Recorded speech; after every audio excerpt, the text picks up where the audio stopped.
Hi, everyone. Judge Andrew Napolitano here for Judging Freedom. Today is Friday, September 26th, 2025. Professor Jeffrey Sachs joins us now.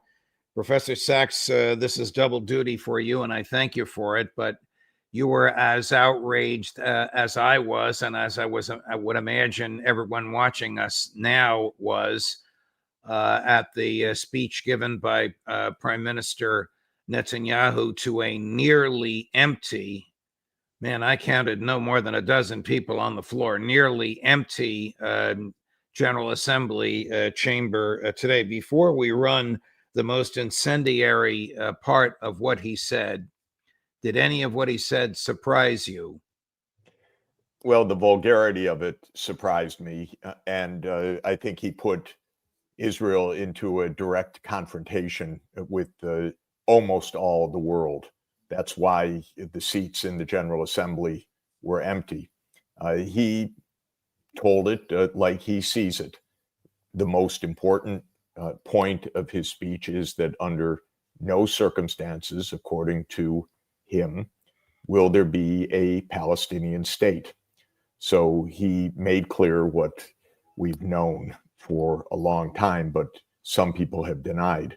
The war against Hamas, as he terms it, is not really a war against Hamas.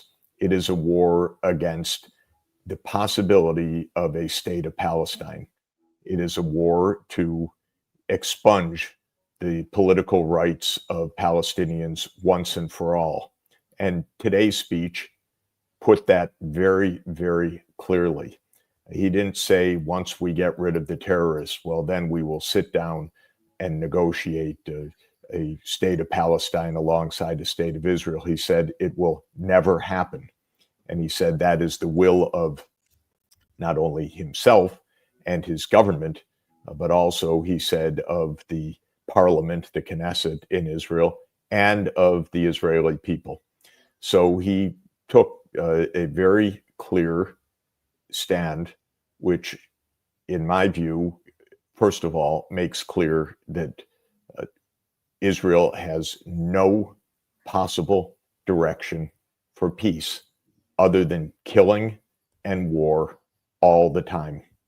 And throughout the speech, he endeavored to draw the United States again and again and again into his endless wars. He actually pointed out that Israel is engaged in 7 wars right now, and he wants the United States to be engaged in all of them. He made clear that nothing will allow a state of Palestine. And this, I think, is very important for people to understand. Israel has thrown down the gauntlet. It's not a surprise. It should not be a surprise to anybody, but it will be a surprise to some, because I still get people telling me every day up until today, oh, it's about attacking the terrorists. He's not ruling out a Palestinian state and so forth. Well, he certainly is. And the only way that Israel can have this answer that Netanyahu wants is endless war and endless mass murder. And he wants the United States to sign up for that. Even though his absurd and disgusting claims about the events of October 7th have been totally debunked by Max Blumenthal, by Haaretz, by nearly everyone that's looked at them, he repeated that disgusting nonsense today. Chris? They beheaded men. They raped women. They burnt babies alive. They burnt babies alive in front of their parents. What monsters. And these monsters took more than 250 people hostage. And those included Holocaust survivors, grandmothers and their grandchildren. Who takes hostage grandmothers and grandchildren? Hamas does. So far, we've brought home 207 of these hostages, but 48 still remain in the dungeons of Gaza.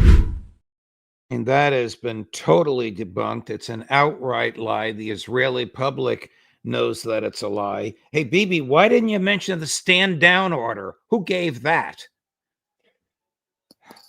Almost everything that he said in the speech was a lie. Every number that he cited, the claim that the deaths of non-combatants relative to combatants is less than 2 to 1, when it is probably about 5 to 1 at a minimum. Most of the people dead in Gaza are women and children. Children alone are 40% or more of the deaths. This man is a mass murderer. He doesn't count the lives of anybody but Israelis. And the rest for him is non-existent. It is a kind of derangement, but it is a derangement that has led to a genocide, despite what he said, by the way. Of course, the UN Human Rights Commission issued a very detailed report explaining why, by law and by fact and action, this is a genocide. And then he made absolutely shockingly absurd, I would say even obscene statements about how they're protecting the Gazans by telling them to leave their homes because they're about to be bombed, and they're so good that they give them advance notice. And we know that not only have hundreds of thousands, more than a million, basically almost the entire population, been displaced by the mass destruction of every means of survival.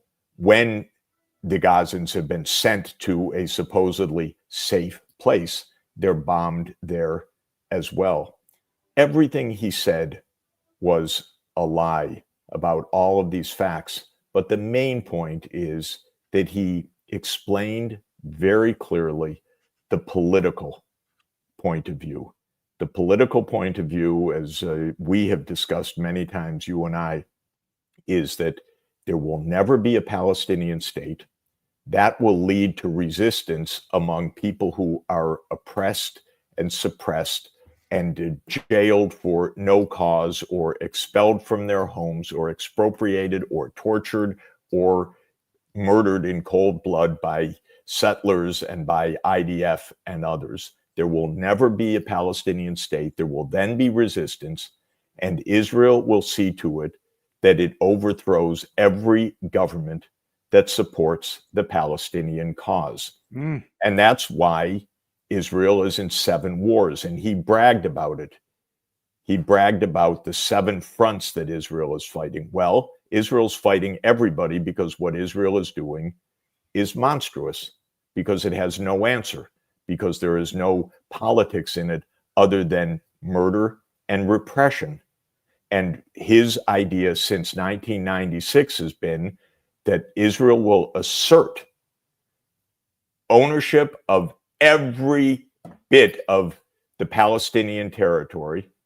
And when the resistance comes, it will overthrow the governments. He bragged about that as well. He bragged about overthrowing the governments in Iraq, which the US poured blood for in Netanyahu's war. He bragged about overthrowing the government in Syria, which claimed hundreds of thousands of lives over many, many years. He bragged about fighting Yemen. He bragged about fighting Iraq. He called again for the overthrow of Iran. He wants nonstop war to assert his vision of complete Israeli control over Palestine. And that's what he explained today very, very clearly.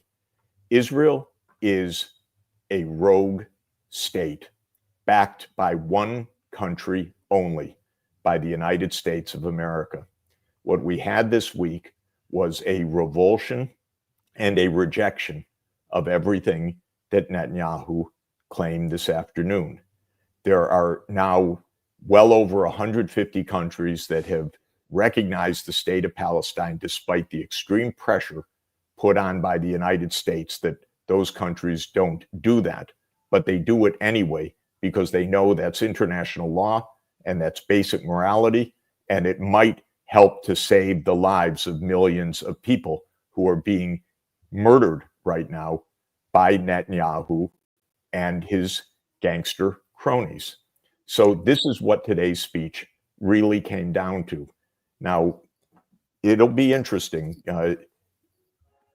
Can the United States politicians understand that they are complicit in a genocide right now every day? I'm not talking only about Trump. I'm talking about the Senate and the Congress and our cabinet members. Do they understand that it is the United States which enables the mass murder of the Palestinian people, and for what end?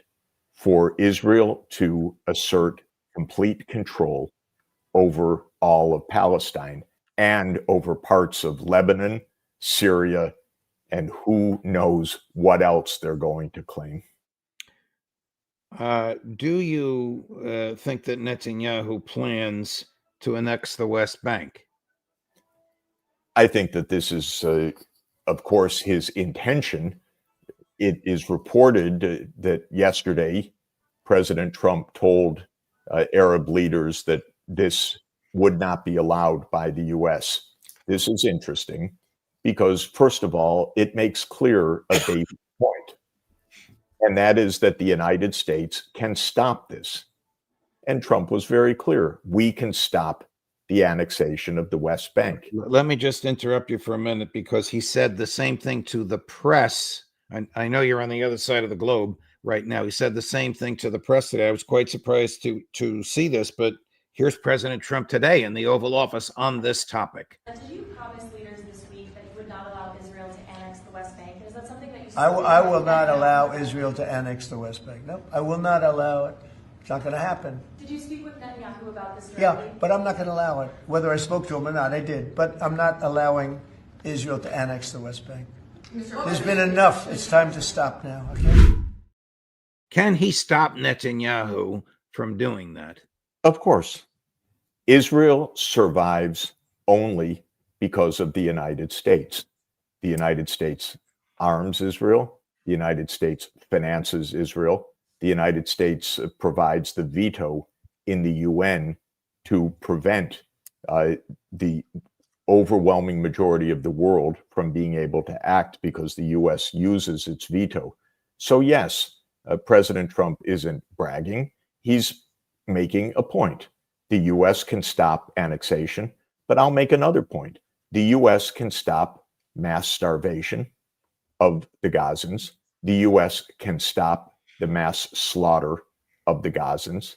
The US could have stopped the complete and total destruction of the houses, the churches, the mosques, the hospitals, the water stations, the power stations, the roads, and all of the rest of the facilities that made it possible for 2 million people to live in Gaza. The United States could have stopped all of that as well. So President Trump is telling the truth, but he hasn't stopped the mass murder. And that's why history will record that the U.S. is complicit in a genocide. And I hope that for the sake of the people who are dying and for the sake of our own security and survival and for the sake of human decency, that he will say today just what he said about annexation of the West Bank, that he will not allow a continuation of mass starvation, that he will not allow a continuing destruction of the people of Gaza.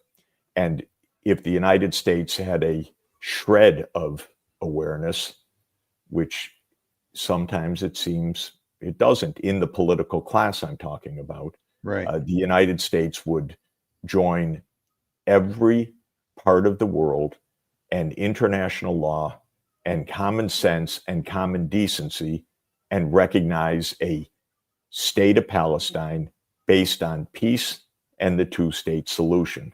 Trump could do that also today. So yes, this can be done today. The president is not bragging. They're not doing it because of the power of the Israel lobby.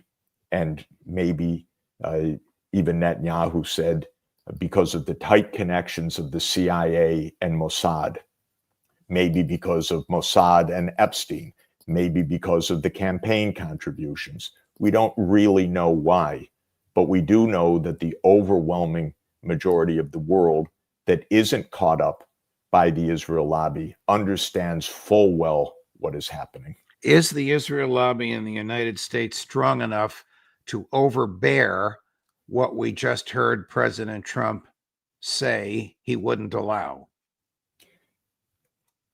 It could, because we know that President Trump changes day by day. So yes, it could do that. We don't know what threats, what blackmail, what cajoling, what other tools it may have, but it could. I would not rule that out. But I want to make clear that that would be a choice of President Trump. In other words, President Trump has the power. The United States is the backing of Israel, not the other way around. And so if we actually have an America foreign policy, not an Israel foreign policy, then he will stay with what he said. And this is what his followers supposedly elected him for. Right. It's what any American would want, which is we want the American interest, not the Israel interest, not America to be part of endless wars, which Netanyahu has pulled us into time and again, not to be part of a genocide, not to be part of a blackmail or bribery operation, not to be isolated from the rest of the world.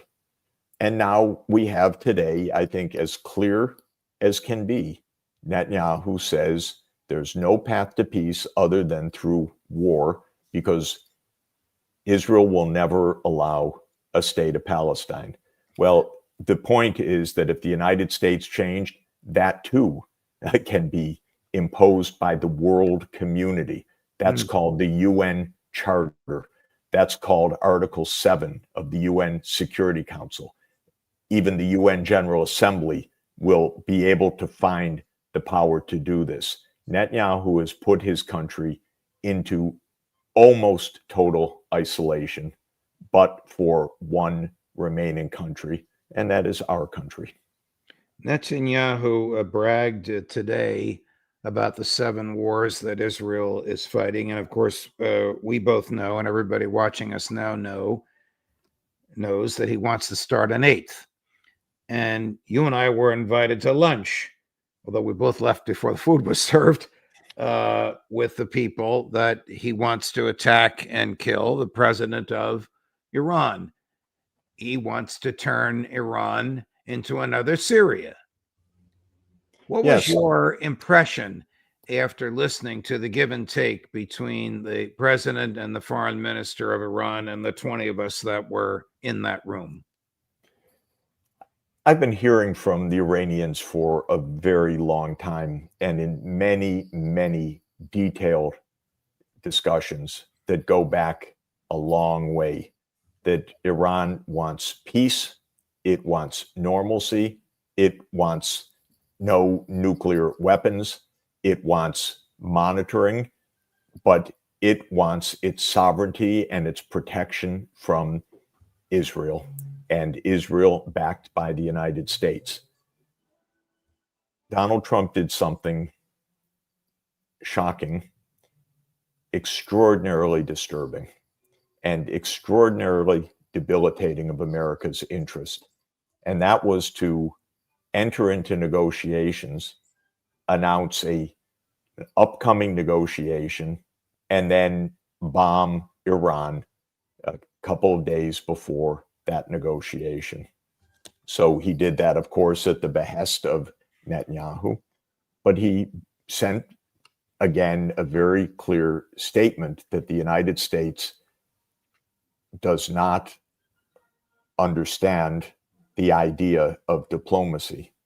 Like Netanyahu, it is interested in dropping bombs, not in actually reaching diplomatic agreements. And we talked just recently about the fact that it was Donald Trump who ripped up the Joint Comprehensive Plan of Action, the JCPOA, with Iran back in 2017. So what you and I heard was the desire, the intention for peace and for a peaceful diplomatic solution to this. It could not have been put more clearly.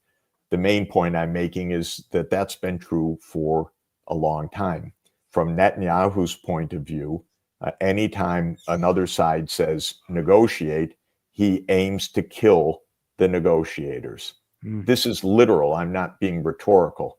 He kills the negotiators on the other side because his aim is not negotiation in which the rights of the Palestinian people would have to be recognized, but rather to use force and the overthrow of governments to impose Israel's will on the region.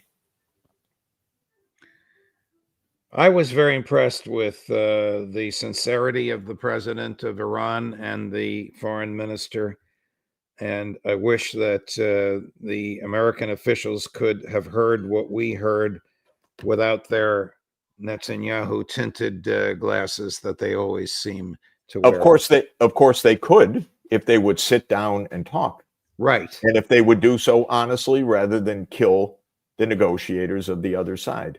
Right. And by the way, Netanyahu's speech is filled with the bravado of having assassinated all these people all over the region. He brags about this. And this is the one who wants to get the United States into yet another war with Iran in particular. And it could happen. It all shows the absolute dire state of American politics, because a country of 340 million people has let itself be overtaken in its Middle East foreign policy by this tiny country, and to use the American military machine for the purpose of absolutely outrageous purposes of extremism and murder. Professor Sachs, thank you very much. 3 times with you in 1 week is a joy. Once in person, of course, at this luncheon, and twice on the air. But thank you very much. Very, very informative. I know it's almost the crack of dawn where you are, but you're very gracious and generous to share your thoughts with us at a moment like this. Thank you, Jeff. Great to be with you. See you next week. Of course. Bye-bye. And on Monday, all of your usual favorites: Alistair Crook, Ray McGovern, Larry Johnson, and a couple of surprises in the afternoon. Judge Napolitano for Judging Freedom.